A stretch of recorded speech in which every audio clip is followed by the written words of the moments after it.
A very good morning, dear students. I am Vipin Sharma, welcoming you again in the BBVN online classes. In 12th Business Studies, our topic for today is impact of government policy changes on business and industries. In the last class, we have discussed about the new economical policies and demonetization. The new economical policies has three elements: liberalization, privatization, and globalization. That was the globalization which create a huge effect over our economy. What were these impact over the Indian economies? We are going to discuss them here. In impacts को अगर यहाँ discuss करें तो पहला point आता है increasing competition. अपन सबसे पहले अगर बात करते हैं तो earlierly there was a restriction over foreign direct investment and foreign institutional investments. इसका सीधा सीधा मतलब ये है कि foreign investors are restricted to invest their capital in the domestic country for the purpose of protecting our small और middle scale industries. हमारी जो छोटी और मिडिल स्केल इंडस्ट्रीज हैं उन्हें प्रोटेक्ट करने के लिए हमने फॉरेन इन्वेस्टर्स को यहां आने की अनुमति नहीं दे रखी थी. लेकिन globalisation where all world become a single market, सारा का सारा जो वर्ल्ड है वो सिंगल मार्केट बन जाता है. Now they are free to invest their capital in Indian economy also. अब वो अपना पैसा इंडियन इकोनॉमी में भी इन्वेस्ट कर सकते हैं. तो पहला पॉइंट आता है increasing competition due to incoming of foreign investors in the domestic country. The competition level was continuously rising. आपके डोमेस्टिक इकोनॉमी में जो फर्म्स काम करती थी, आपके जो फर्म्स रन करती थी आपके, उनका कंपटीशन का लेवल क्या हो गया, बढ़ गया. क्यों बढ़ा? Due to more foreign investments. Foreign investments बढ़ जाने की वजह से, because a new entrant join the industries. New entrant कहां से आए? From rest of the world, बाहर से आए. अगला आता है more demanding customers. More demanding customers, इसके दो कारण अपन यहां डिस्कस करते हैं. पहला लेते हैं perfect information. When the consumers has a more knowledge about various products, definitely they will demand more. वो ज्यादा मांगेंगे. जब कंज्यूमर को ज्यादा चीजों के बारे में पता होगा, जानकारी होगी, तो वो डिमांड भी क्या करेंगे, ज्यादा करेंगे. और दोबारा वापस पहला पॉइंट यहां को रिलेट कर देते हैं. Due to new entrants, now the consumers has a wider choice. Consumers के पास में wider choice available थी. They may buy what they want. वो खरीद सकते थे जो कि वो चाहते थे. तो यहां पर अपन कहेंगे now the consumers are more demanding than rapidly changing technological environment. जो पुरानी हमारी टेक्निक थी वो स्टेबल हुआ करती थी.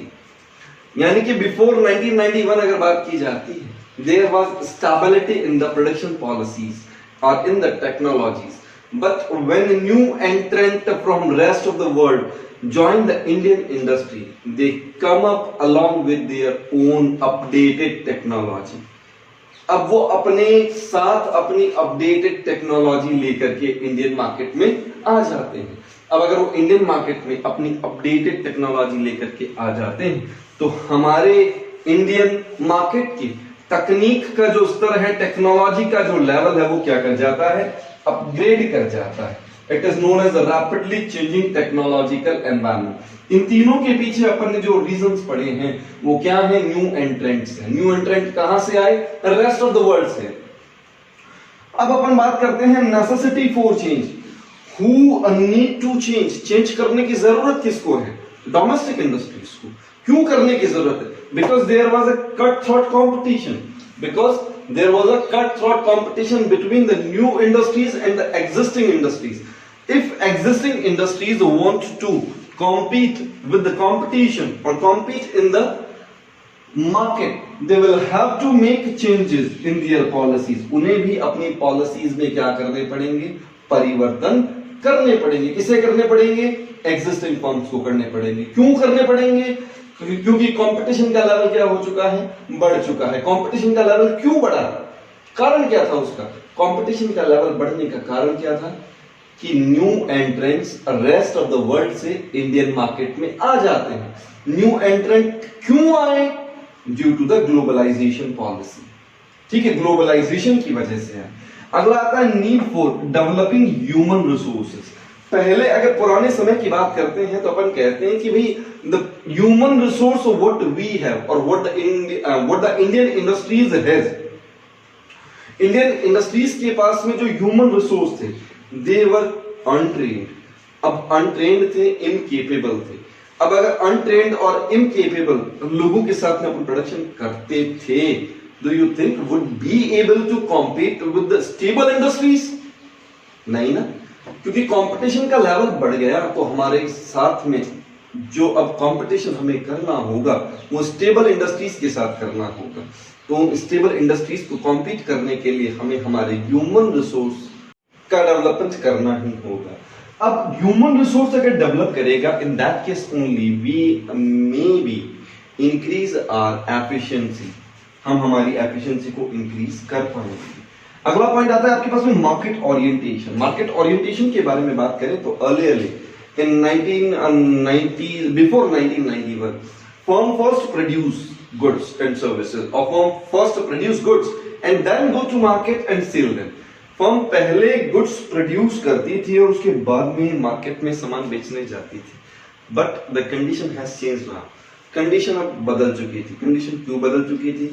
हम कहते हैं कि कंडीशन अब प्रोड्यूसर ओरिएंटेड ना होकर के कंज्यूमर ओरिएंटेड थी। Now the firms has to produce those goods, the firms have to produce those goods which are demanded by the consumers. This market is consumer oriented market. This market is consumer oriented market. And the last one is a loss of budgetary support to public sector. अब अगर पहले 1991 से पहले के phase के बारे में बात करते हैं तो अपन ये कहेंगे कि the public sector was continuously incurring huge losses. अब ह्यूज लॉसेस अगर पब्लिक सेक्टर इनकर करता है या करता था तो उस कंडीशन में government has to make fiscal arrangements. वहां पर गवर्नमेंट को क्या करना पड़ेगा? फिस्कल डेफिसिट का अरेंजमेंट करना पड़ेगा। अब फिस्कल डेफिसिट का अरेंजमेंट करना पड़ेगा तो गवर्नमेंट तो खाली एक ही काम करे, उनके जो लॉस है उनको कॉम्पनसेट करने का काम करे। तो इससे तो हमारे यहाँ पर जो कैपिटल इन्वेस्टमेंट था वो डे बाई डे क्या होता जाएगा? कम होता जाएगा। अब अपन कहते हैं कि जैसे ही यहाँ पर ये पॉइंट अपन कहते हैं कि प्राइवेटाइजेशन और ग्लोबलाइजेशन दोनों का इफेक्ट यहाँ पर डिस्कस किया जा सकता है।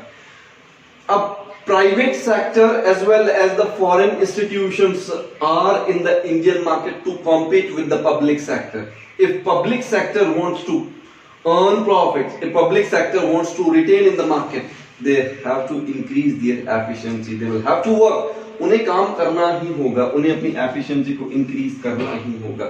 अगर वो अपनी एफिशिएंसी को इंक्रीज नहीं करेंगे तो मार्केट में कंपटीशन केवल प्राइवेट सेक्टर के लिए नहीं बढ़ा है, कंपटीशन पब्लिक सेक्टर के लिए भी बढ़ा है। तो यहाँ पर अपन कहेंगे कि एफिशिएंसी में सुधार किसके आएगा? पब्लिक सेक्टर यूनिट्स की जो परफॉर्मेंस है उसमें भी सुधार आएगा। These are the impacts of government policies on business and industries। Examination point of view से ये टॉपिक हमारे लिए इंपॉर्टेंट भी है, ये हमसे डायरेक्ट क्वेश्चन भी पूछा जा सकता है। साथ साथ में अपन ये कहते हैं कि जब आपका प्रैक्टिकल जो एग्जामिनेशन होता है उस प्रैक्टिकल एग्जामिनेशन के लिए भी एक इंपॉर्टेंट टॉपिक माना जाता है। ठीक है, आपको इन टॉपिक्स को प्रिपेयर करना है और अगर कहीं कोई क्वेरी आती है then you may ask me. Thank you.